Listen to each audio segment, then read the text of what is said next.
So one of the first top things to cover is just why would you want to have beef cattle? There are a lot of benefits to having beef cattle in a farm operation, such as utilizing land that's not suited to tillage. My own property, I'm up on the top of a hill in Chesterfield. I have a fairly significant acreage for organic farms in the state. We've got about 75 acres of open fields, but our soil type is really not ideally suited to tillage. So we do about 8 acres of cropland, but then the rest of my acreage I keep in permanent pasture and hay fields. Some of my fields have too many stones sticking out of them for me to be able to mow them without breaking something. But a lot of my land is it's pretty heavy and wet, and so I just am not going to grow crops on it very successfully. And beef cattle are a great way of utilizing that acreage and keeping it agriculturally open. Beef cattle have a relatively low management needs compared to most other types of agricultural operations. Which is not to say that there's no management involved, but they're one of the least intensive operations that you can engage in. Lots of people who only do beef do it as a part-time job. And so, if you think of vegetables as being your full-time job, you can sort of have a beef hobby on the side, at least theoretically. That's the way it could work. Beef cattle can often assist in the management of difficult areas. And, as I said, I have some pastures where I just can't even brush hog them because of stones. If you've got stumps, there's a lot of, or an area that's too steep to safely mow, you can often pasture that as a way of keeping it open. We've used, our farm had been abandoned for almost a decade before we moved here, and so a lot of our fields were grown up in weeds and brush,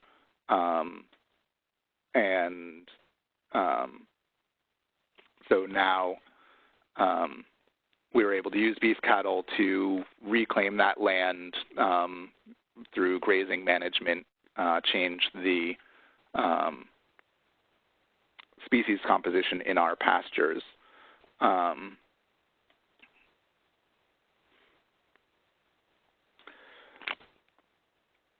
They can build soil and sequester carbon. Properly managed rotational grazing with cattle, you can really significantly increase the fertility of your soil, the depth of your soil. You can, be taking carbon out of the atmosphere and putting it into the ground where we all wish it was most of the time. And so sort of on major, I guess, livestock in general, there's been a little bit of back and forth on blaming methane as being a worse greenhouse gas than carbon dioxide, and so cattle actually being bad for the environment, but I'm pretty sure the science is now coming down pretty strongly in favor of properly managed grass-fed cattle are beneficial to the environment and sequester carbon. From a marketing standpoint, beef is popular. It's the most popular type of meat around here. It has a large market. Frozen meat can be marketed year-round, and so it can be a nice addition to a farm stand or a farmer's market stand, your CSA options. It's a nice appealing thing to add to the mix. Cattle are appealing to customers both as beef, but also people like to see pastures with cows in them. It can be a nice draw if you want to draw people to your farm. And I think one of the most important reason to have beef cattle is that they're fun to be with and you like them. I like cows. I guess I would say that if you just don't like cows, you shouldn't have them. And I think that goes true of pretty much everything in farming, especially with livestock. All that said, there are some downsides to beef cattle. Just as they're a good use for land not suited to tillage, they do require a large land base. If you've only got a few acres, probably cattle are not the best use of those acres. You'd be better off with either smaller livestock or focusing on cropping. While they don't take a whole lot of time, they need that time to be available pretty much any time, any day.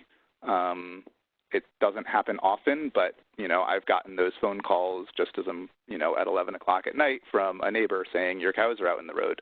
And you can't say, I'll deal with that in the morning. You've got to get up and go outside and go deal with it in the middle of the night.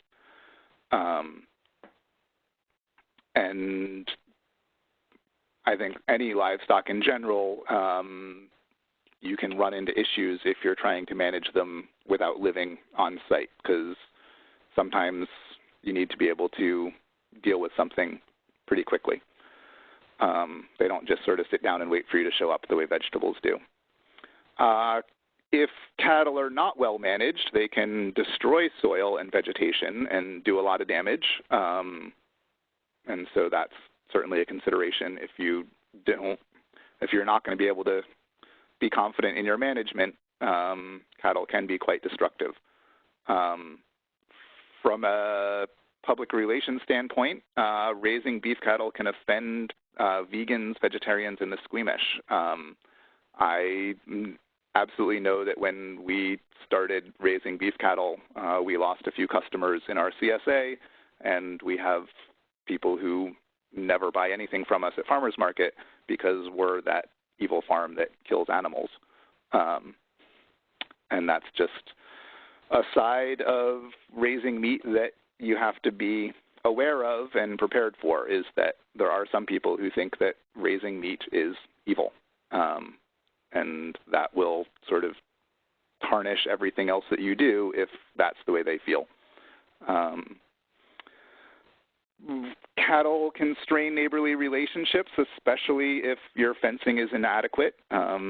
You've probably all heard the saying that good fences make good neighbors. Sometimes neighbors laugh about cows in the road, but sometimes they get really bent out of shape about it. I'll talk a lot more about fencing a little bit later. Cattle tend to be high cost initially to get started with cattle. You can't, with vegetable farming, you could start a very small market garden with very low infrastructure. With cattle, you really need to throw down some money to get started. Doesn't have to be a huge amount, but there is a upfront cost to that. And the returns tend to be pretty low and pretty slow. I guess there is money to be made in cattle, but don't let Joel Salatin convince you that you're going to get rich quick. Chances are it's going to be, cattle are not going to be the most lucrative operation that a farm could go into. And while cattle can be a lot of fun, when things go wrong, they can go very, very wrong, and it can really ruin your day. And generally, it's always something unexpected with cattle. As I said earlier, unlike vegetables, cattle don't just sit there and wait for you to come back to them. When a problem happens, they bring it to your attention in an emergency type of way. I want to just quickly go through, give you a little bit of a sense of what sort of income and expenses cattle, you can be thinking about with cattle. These are very rough estimates. Please don't base your business plan on these numbers. These are estimates of reasonable numbers. This is not actual numbers from our operation. But, if you've got a typical 800-pound animal that you're taking to slaughter, if you take them to the livestock auction, I think the only one left in Massachusetts. There might still be one out in Eastern Mass, but the only one around here is in Whately, the Northampton Cooperative Auction. Currently, cattle are going for $75 to $125 per hundredweight, which works out to about $600 to $1,000 for that 800-pound animal. The price range varies a little bit week to week, but also it depends on what the animal looks like. A big bony animal that doesn't have much meat on them is worth less per pound than a smaller animal that's got good condition and is going to generate a lot more meat. Assuming a typical animal that typical animals should be hanging. So one option is to take it to the auction. The other option in Massachusetts, what most people around here do is they go through Adams, but all beef has to go through a slaughterhouse. If you're selling it, so if you're slaughtering it, you basically have two options. You can sell based on hanging weight, or you can sell based on retail cut weight. There's a butcher shop in Northampton I know is, I don't know if this is his current price, but he has been paying about $3 a pound hanging weight, which you can expect to be about 60% of the live weight. So that's going to work out to about $1,440 for that same animal. If you're selling by cut weight, you might be making closer to about $2,000 for that animal if you can sell all the meat at that retail price. So that's a range, it's a pretty big range from between $600 to $2,000 depending on how you sell it. But that's really not much different than vegetables. I would say potatoes, for example, there's probably folks selling potatoes for 60 cents a pound, and there's other folks selling them for $3 a pound. So it's it all depends on the marketing, how much effort you want to put into marketing, and how much money you feel like you need to make a profit. The expenses are a little bit harder to itemize because so much is going to vary on your specific situation. What your costs for pasture land are, what your costs for hay, whether you're feeding hay or whether you're buying stock in the spring. If you're raising a herd of brood cows, you're going to have money invested in that breeding herd that you need to get back through the sale of your livestock. So just some of those items: your initial stock, the pasture land, hay land, which either you've got or you're paying for somebody else's hay land indirectly. Housing, assuming that you have housing, which is not required, and I'll get into that a little bit later, but beef cattle need about 50 square feet per animal of floor space to be comfortable as a minimum. If you are keeping them through the winter, you need to be able to store your hay. If that's a building with a roof, that's going to be 50 square feet by about 12 feet high for solid stacked square bales. And then fencing is a significant cost, and management in terms of time is another pretty significant cost. One other item that can actually add up significantly depending on your winter management system is bedding. And that's another highly variable cost depending on, if you're buying nice wood pine shavings from the local feed store or buying straw bales. That's very different than if you've got a cheap source for sawdust or can generate bedding on farm. Just for those who really aren't very familiar with cattle, the beef life cycle, you can expect a cow to have her first calf at 2 or 3 years old. They typically will live for 10 to 12 years old. Cows can live up to 20 years old, but they're really not very productive at that point. So most people raising them for beef are going to retire them in their early teens. The current industry standard for dairy cattle is that they usually get retired at like 8 years old because they just push them so hard that they don't have much longevity anymore. Gestation is typically about 10 months.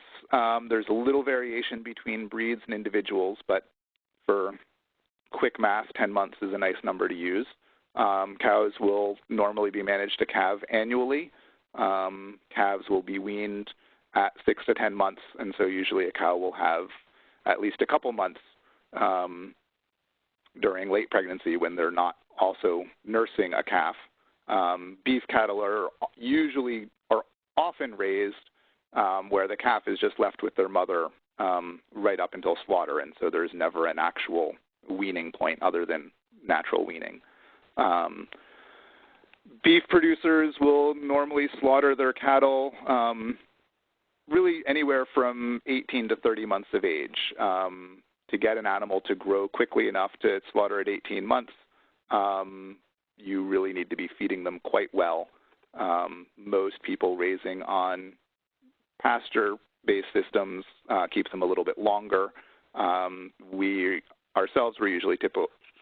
typically slaughtering at about 30 months of age to get an animal that is big enough. But obviously, the longer you keep them, the more they're eating, and that ends up costing you money, especially keeping them through the winter. So there is an advantage to trying to get them to grow quickly, but outside of a feedlot situation, it can be tricky to get them to grow that fast. Another thing that you can consider is baby beef or pasture veal, not raising beef to typical slaughter weight. You can usually get more money per pound, but that's something that you really need to look at the numbers and figure out whether that would make sense for you. And a lot of that would come down to marketing. Is veal something that is going to get you protested, or is that going to draw customers in? So hay is one of the biggest numbers in the expense line. And in the Northeast, you really, if you're thinking about raising cattle, one of the first things you need to figure out is hay and how you're planning on feeding them through the winter, assuming you're planning on keeping animals through the winter. We make all our own hay at this point. We started out buying in hay and having our neighbors make hay on our fields before we had a full line of equipment. I really like haying. It's a lot of fun.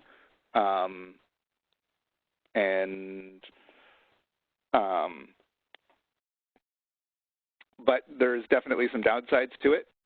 As a vegetable farmer, making hay anytime from mid-May through September, whenever you've got a couple of dry days in a row, often conflicts with things like cultivation, timely weed control, or even harvesting and getting to farmers market or for CSA distributions. To make good hay, you really need to be able to drop everything and do it when the weather's right. Vegetable production also takes a lot of time during that season, and so despite the fact that this is not the way I do it, I would say if you're a vegetable producer considering cattle, don't plan on making your own hay, at least not to start, because it's a lot to juggle. If you are making your own hay, you're going to need a tractor. 2 would be even better. At least one of them should be better than 40 horsepower. You're going to need a hay mower, tedder, rake, baler, hay wagon or 2, and you're going to need a barn to put it in, unless you're doing round bales, which can be left outside. You're looking at, $10,000 to $20,000 easy, ignoring the tractor, just the haying specific equipment. And that's buying used and cheap. If you want to go new, you're looking at $50,000 to $100,000 for a good line of hay equipment. So that's a pretty significant investment that most people are going to try to avoid, at least starting out. We certainly did. It took us several years to put together the used equipment line to be able to make all our own hay. And now we're just about at the point where we've got to replace half of it, but that's the way farming goes. So this is my dad haying with our tractor and our baler, making bales. This is one of the reasons why us making our own hay works on our farm is that my parents live right next door. We live in two parts of a two-family house, and my dad is perfectly happy to drive in circles around the field all summer without getting paid.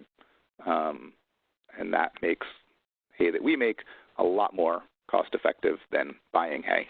Also, we've got the land to do it.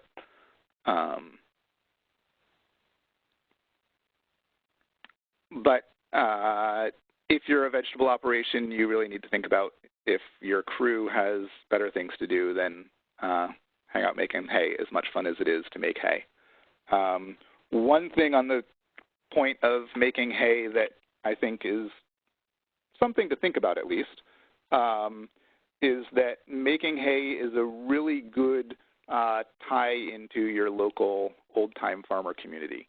I think there's a tendency in organic vegetable operations to not be as strongly tied to, assuming that you're in an area where there still are farmers left, which I guess in a lot of Massachusetts isn't necessarily true. But we've got neighbors right across the street, and during haying season, we're always, borrowing each other's equipment because something broke. Someone ran out of baling twine at the end of the day and need to borrow an extra bit of baling twine. It's really good for community building amongst farmers and can build really good connections with, those old-time farmers that have been doing this for a long time, which a lot of vegetable operations don't really interact with as much as I think they should.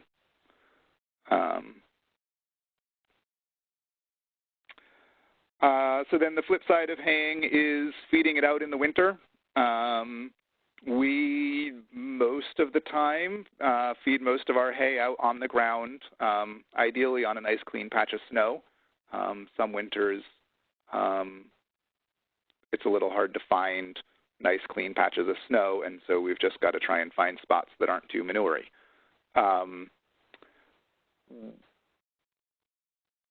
There are a lot of approaches to this. A lot of people like to feed in a barn in a nice manger. For me, for at least a big chunk of our land, I really like to have the cows spread their own manure as much as possible. By carrying bales out into the field, I can lay out manure in a pretty even pattern across the whole field. We've got some croplands which I try to fence in, and when the ground's frozen so that they're not causing compaction, I'll feed out hay there for a month or two during the winter, and that's my manure spreading for the year. We do have some cattle as well as our sheep that live in a barn situation where we've got manure that we're collecting, mixing with bedding, that then gets composted and spread.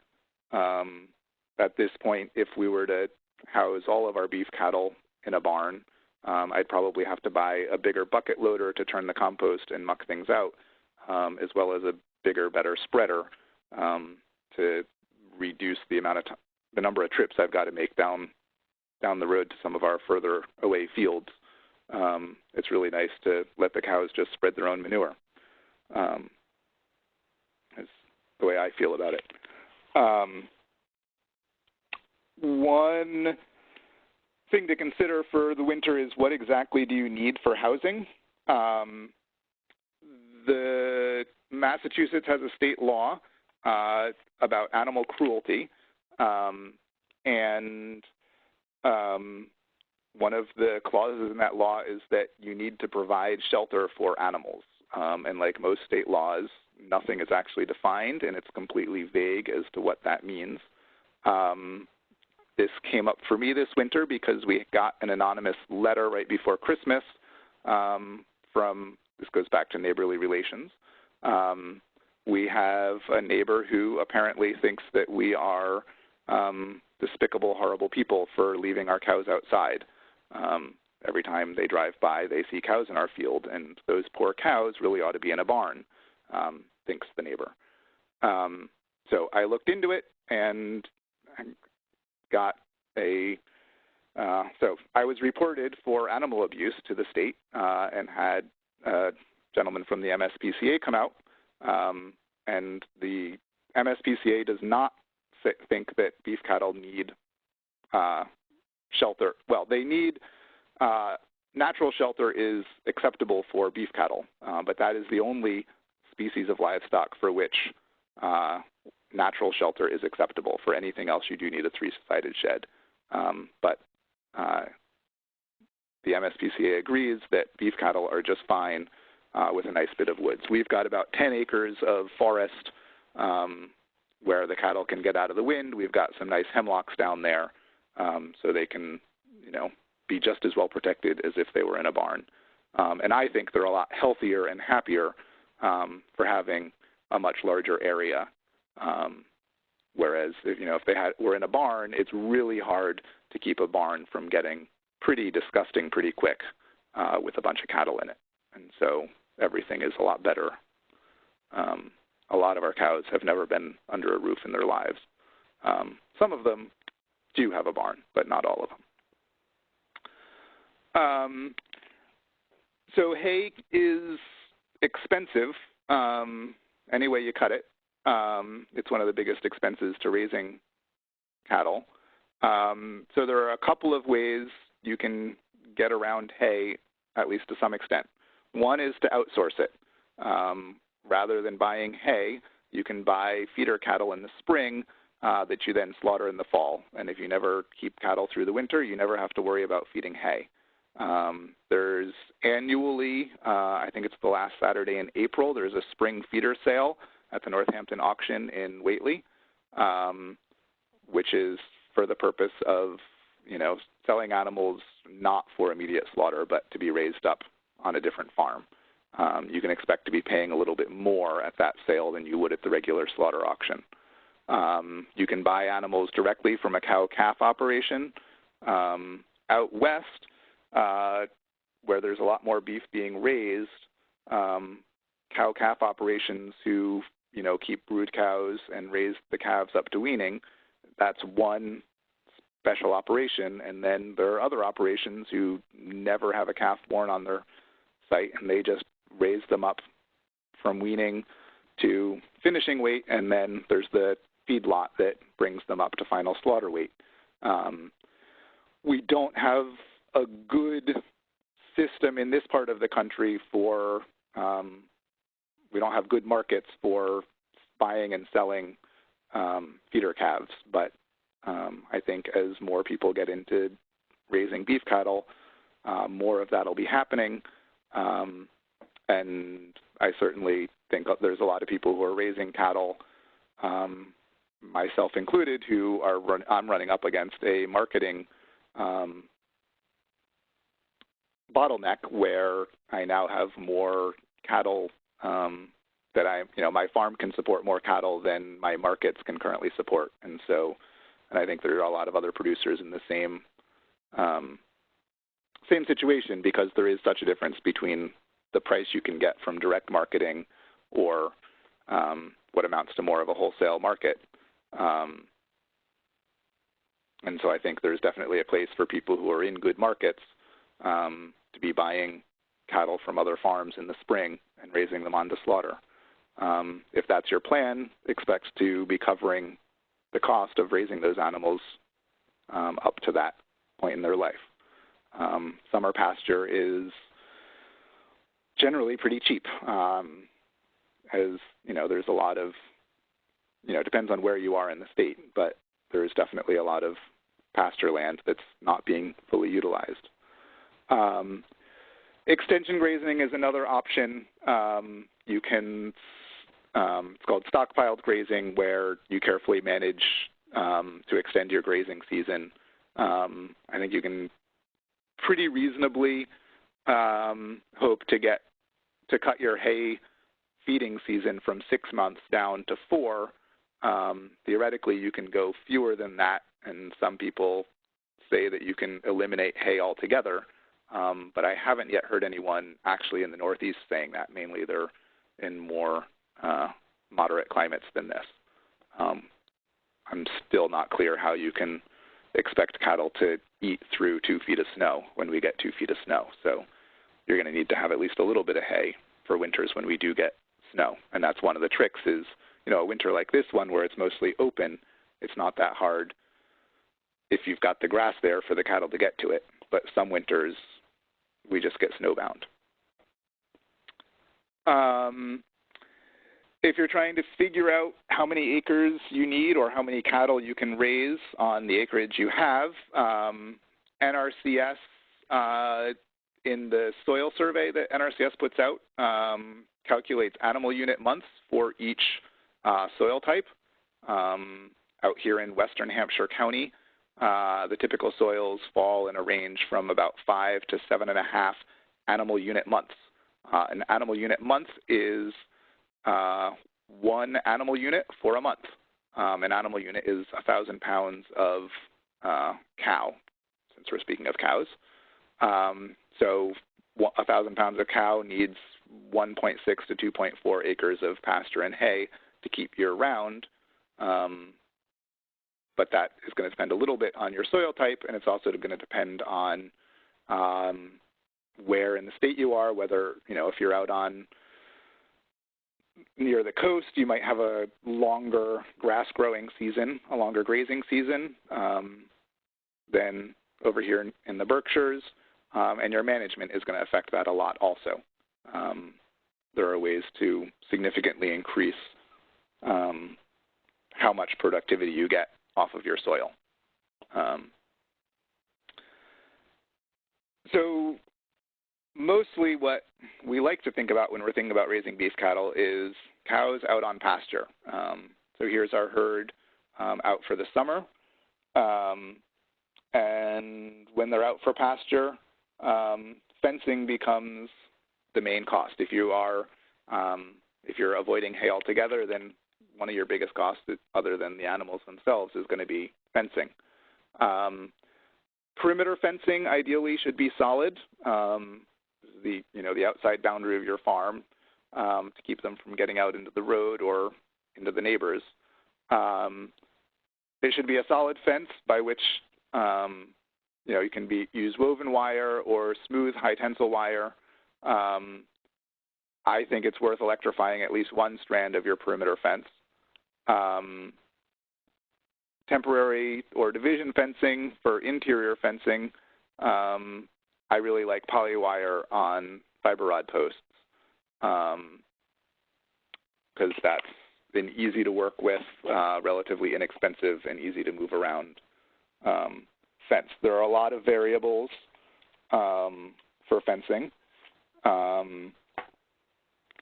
that it's hard to give blanket recommendations for what people should do. You do need to always provide access to water, shade, and minerals. Minerals doesn't need to be constant access, but it needs to be regular access. Water needs to be constant. Shade depends a little bit on the weather, but it's best to try and plan out your grazing so that there's always some shade available in any pasture. I'm just going to quickly run through a couple of different types of fencing that we use. So for those who are calling in, I'm going to be talking about pictures that you can't see, but I'll try to describe them well enough that you can imagine it a little bit. This is a fence we've got along the road. This is a woven wire fence that's 3 feet tall, woven wire with an electric top strand. So the lower part is non-electric. I can pretty easily, by pushing down the top strand, I can duck through between the woven wire and the electric without touching that top wire. I really like fences that I can get through without having to turn the fencer off, either climbing over, under, or through. I think that's really valuable. and this is on the post you can see in the foreground. This is called a Pasture Pro Post, which is a plastic wood composite post that's fairly flexible but also very strong. This fence, not this winter, but last winter, was pretty much completely flattened by the the town plowing the road. This stretch wasn't so bad, but a little further down, they just pushed the snowbank through the fence and had the posts bent almost to the ground, but it sprung back up pretty nicely. And these are a nice, they'll last forever, but they don't have, they're basically inert and approved for organic production, unlike pressure treated. So that's a nice organic option.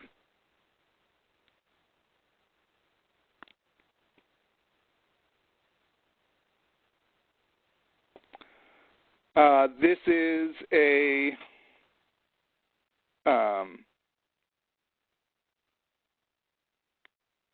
high tensile fence, a 4-strand fence on trees.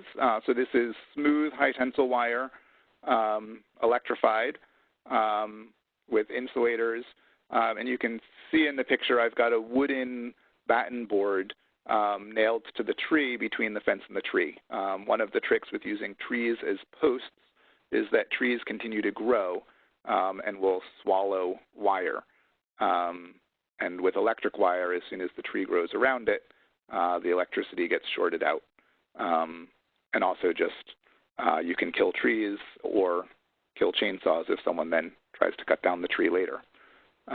So it's nice if you put a wooden post along the side of the tree, it'll push the fence out as the tree grows, and the tree shouldn't swallow it in the same way.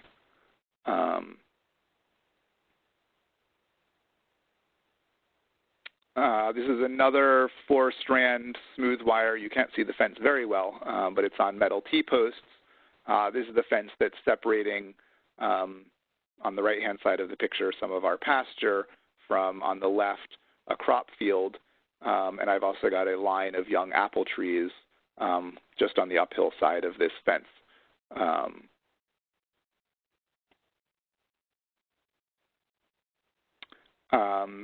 So this is a picture of our milk cow in a laneway. Normally, I try not to let pastures get this pockmarked and eaten down, but this was being used as a laneway at this time, so it was getting a little bit heavier traffic than normal. Behind our cow, you can see just barely. You should be able to make out a couple of strands of polywire, and you can see that there's pretty lush pasture on the other side of that. This next picture, this is a little bit of a closer picture. This is from a picture yesterday. This is actually currently functioning as our perimeter fence for some of our cattle. And for a very long time, we were just relying on 2 strands of polywire and fiber rods as all of our fencing. But after a winter when the cows started getting out habitually, we've been slowly putting in more perimeter, solid perimeter fencing. And I have to say that I recommend having a solid perimeter, though you can get by without it. But if this type of fencing, if the 2-strand polywire fence, if that's what you're relying on, expect cows to get out every now and again. Electric fencing is a psychological barrier, and it's very important that the electricity always be on and have enough power in it to be noticed. Cattle can definitely sense whether or not that electricity is on, and some cattle will test it, and if you forget to turn the fencer back on, you'll have cows getting out if this is all that you've got holding them in. And that's one of the reasons why it's nice to have a good perimeter fence. I really like this type of fencing for interior division, partially because I want to get all the fencing out of the way for haying if I'm haying a field. But also it's just an easy fence for moving fence around. So anywhere where you want a temporary fence, this is a great way to build it. When I started out, I used T-posts at all my corners, but at this point, largely I just double up the fiber rods or triple them up anytime I'm doing an end or a corner. And I've sort of gone pretty minimal to, my fencing supplies involve fiber rods, a fencing reel, and a knife to cut the wire with.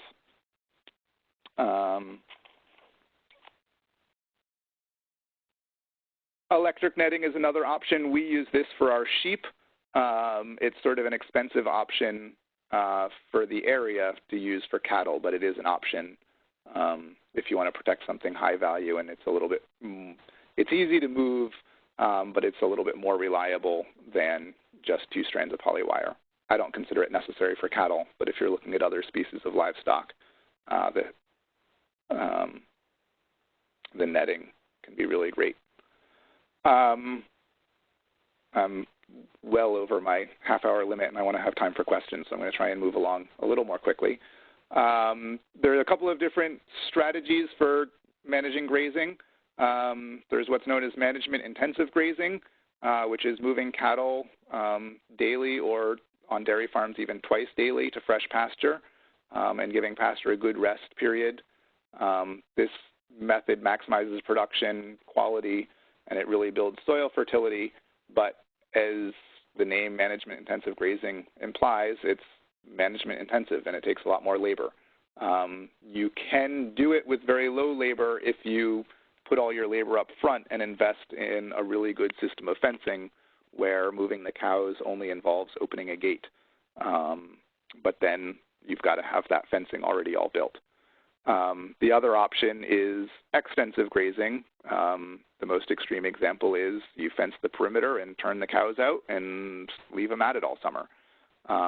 They're going to tend to eat down all of the good species and ignore anything that is sort of weedy, and the quality of the pasture is going to decline. You're going to get less overall productivity, and they can end up causing damage to the soil and soil fertility. We fall somewhere in between, where we're usually moving them about weekly during the summer. And one of the most important things for maintaining good pasture is giving it a good rest period before coming back. And that how long the rest period is going to vary a little bit seasonally, but usually you want to go for at least a month without grazing it again. On a vegetable farm, beef cattle can be great for managing cover crops, for grazing down cover crops rather than having to mow them off. Manure is really easy to incorporate, much more so, if you mow off, if you've got a brush hog or a sickle bar mower, you've got a lot of material there that can be hard to incorporate for the next crop. The cattle are going to eat it right down and leave nice bare soil with some manure patties on it that's really easy to turn in. Rye is a really nice early spring grazing. You can usually, rye is going to green up at least 2 weeks before most of the rest of the pasture, so it can be, but it isn't as palatable later in the season. Sorghum sudan is a really productive crop, but if it gets stressed, it can be a little bit toxic, and so that's something that you just want to be aware of and look into before planning on using that as a pasture. Brassicas also can be a little problematic if cattle eat too much of them, but they are tasty and nutritious. And some of our vegetable crops, like things in the solanaceous family, the foliage can be toxic, so you just want to be careful about, if you're grazing something in the fall after the crops, you want to make sure that there's not something that you planted that's going to make your cows sick.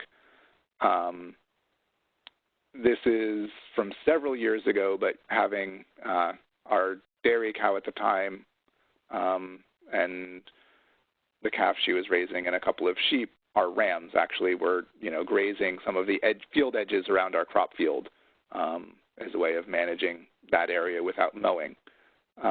We don't do this anymore, partially because of the increasing emphasis on food safety.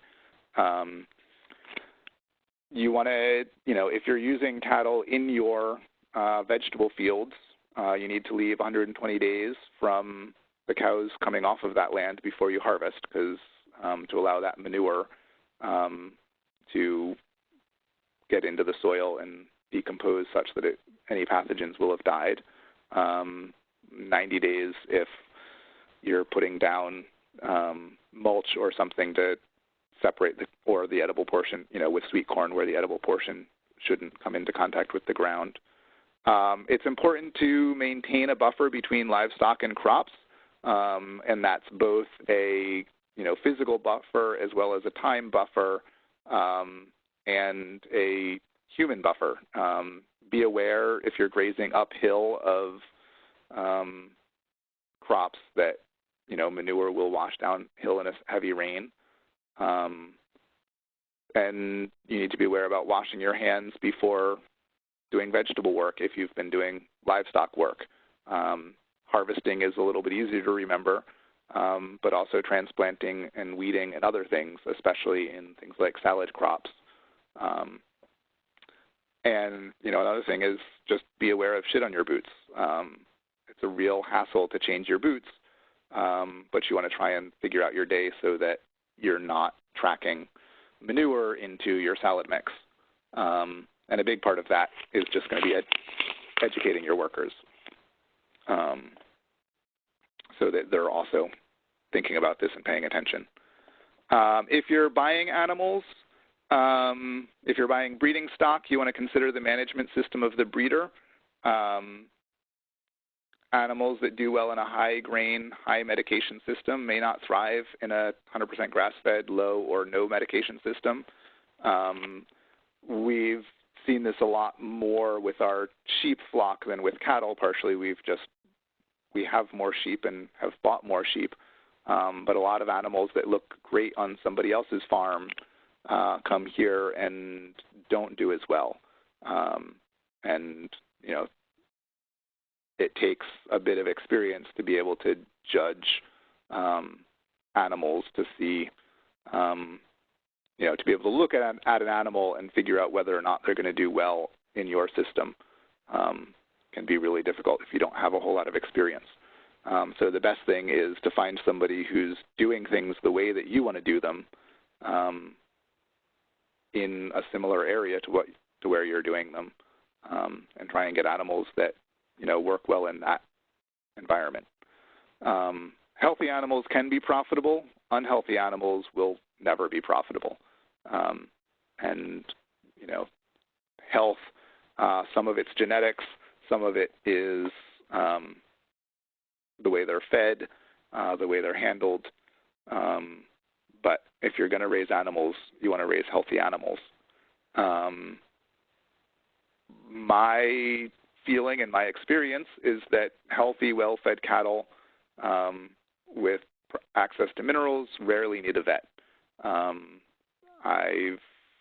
We've called our vet out to do some pregnancy checks on a couple of animals, and one physical injury we had to have a vet do some stitches, but we don't really get sick cows very often.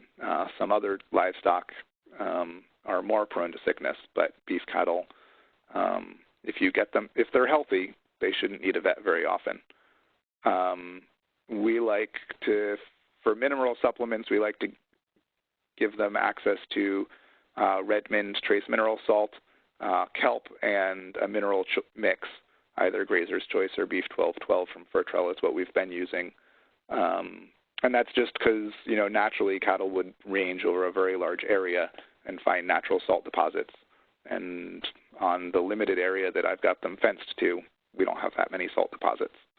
Another important consideration with healthcare is you should really have a way of catching animals if you need to.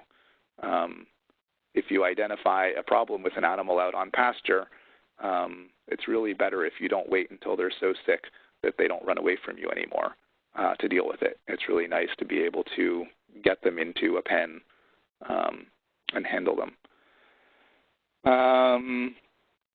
And, one of the joys of raising cattle and breeding your own cattle is newborn calves. They're really cute.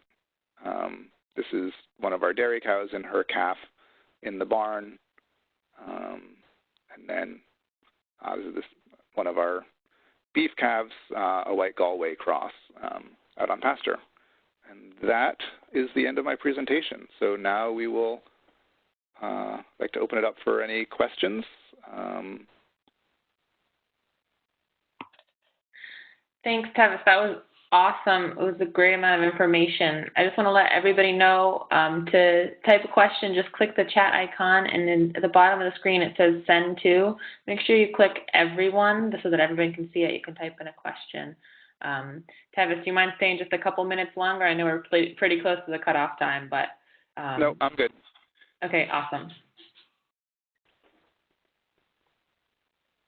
And I guess while we're waiting for those questions to come in, I was just curious if you could tell me, like, any incidents where you feel like you're having to prioritize between, like, your animals and, like, the vegetable operation and how you kind of manage those kind of high-pressure situations. Or, you know, obviously I don't raise animals, so I don't have a very specific question, but I'm just curious. Yeah, it definitely does come up with... I think I said earlier with vegetables, you know, if things are getting a little weedy, you really ought to deal with it today, but if it's more convenient to do tomorrow, you can put it off. With cattle, there are things that you just can't put off. We, you know, try to create systems, you know, when your systems work well, beef cattle are really low management and everything, you know, you do things when you've got them scheduled, and the cattle are happy and grazing and everything's fine. And so that's really the goal. But, you know, when we started out, we didn't know a whole lot about cattle. We were trying to fence without spending any money on it and figuring the fence was fine until it failed. And that's a great way to have fence fail eventually.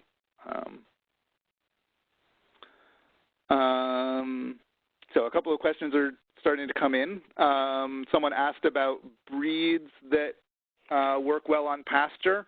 Those of you who are looking on the computer and can see the pictures will have seen that our cattle, all of these pictures were our cows, and there are a bunch of different kinds of cows there.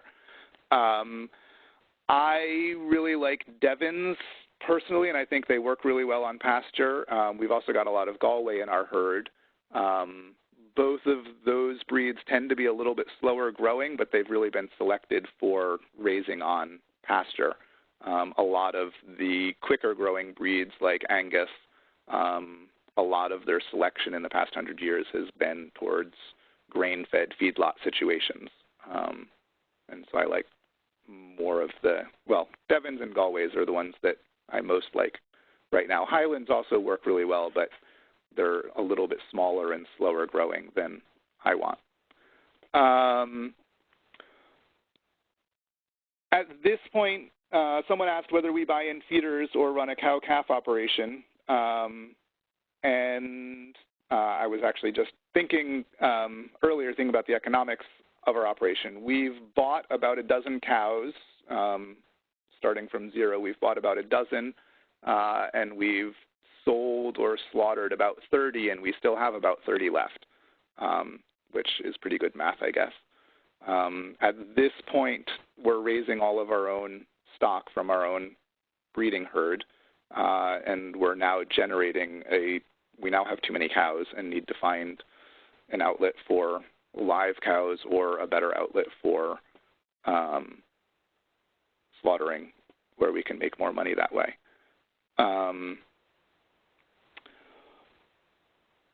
There was another question about reestablishing pasture after tilling for vegetable production. So far, we've been not going from vegetable production back into permanent pasture. We sort of have land, and partially that's just the nature of our soil type. Once I've plowed it and picked the stones out of it, I'd rather not have to plow a new piece and pick out more stones. There is actually one piece that this year we're beginning to return back to pasture because after a couple years of cropping, I think it's just a little too wet. So mainly in the land that we're tilling, we're mainly just grazing cover crops as pasture, very short duration. for the field that we are returning to pasture, we're going to be doing some cover cropping this summer, and then we'll probably seed wheat this fall with a grass and clover mixture, using the wheat as a nurse crop, which will then harvest the wheat for grain and for straw the following spring, and then the grass and clover will grow through. Wheat and oats make really good nurse crops. Rye has a little too much allelopathy to work well if you're trying to establish clover or grass under it. It can work, but I prefer oats or wheat for that.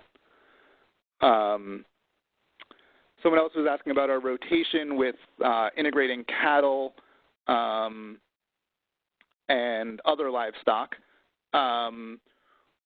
One of the, in addition to allowing ample time for pasture to regrow, one of the advantages to a rest period after grazing is for internal parasites of the livestock to die in the pasture so they don't get re-ingested and reinfect other animals.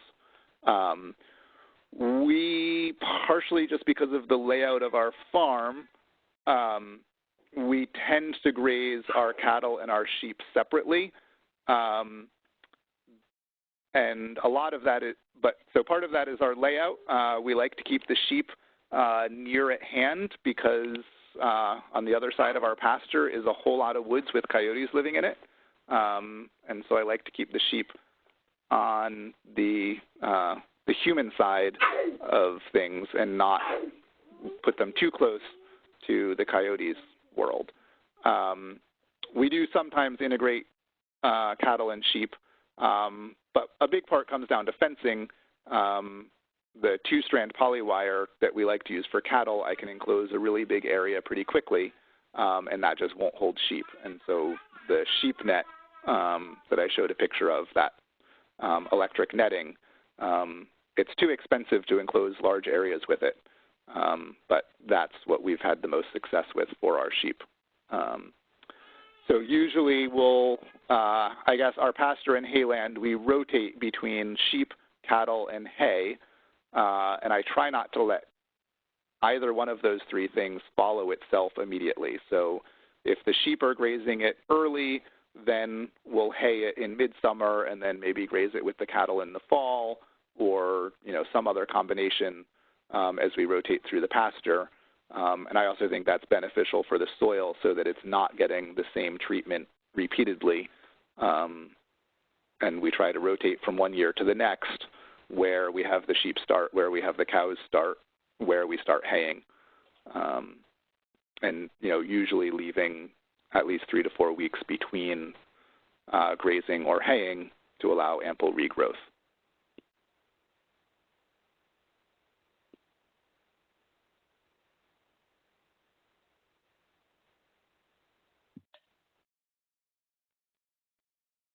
Does anybody have any more questions for Tevis?